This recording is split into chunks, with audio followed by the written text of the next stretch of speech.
Hello everyone, আজকে আমি বানাচ্ছি 3 লেয়ারের ক্রিস্টাল নেকলেস। তার জন্য আমি একটা গিয়ার ওয়্যারে 2টো বিডস আর একটা করে কয়েন অ্যাড করেছি।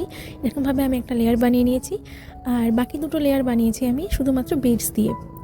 তো ছোট থেকে বড় এরকমভাবে সাজিয়ে নিয়েছি ক্রিস্টাল লেয়ারগুলোকে।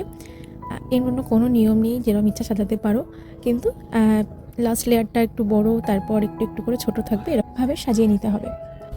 এরপর একটা ডিভাইডার নিয়ে তার মধ্যে দিয়ে গিয়ার ওয়্যারটাকে পাস করিয়ে এটা আমার ওই যে দড়ি টাসেলের মধ্যে দিয়ে পাস করিয়ে দেন লক বিটস দিয়ে এটাকে লক করে নিতে হবে।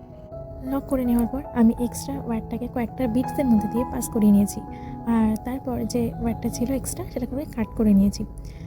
এরকমভাবে 3টে লেয়ারকে সেট করে নিলেই তৈরি আমাদের ক্রিস্টাল বিট নেকলেস। এর জন্য আমি একটা ইয়ারিংসও বানিয়েছিলাম, দেখতেই পাচ্ছ কতটা সুন্দর হয়েছে। ফুল ভিডিও দেখতে হলে নিচের লিঙ্কে ক্লিক করো, আর কোনো কোয়ারি থাকলে অবশ্যই কমেন্টে জানিও। Thanks for watching.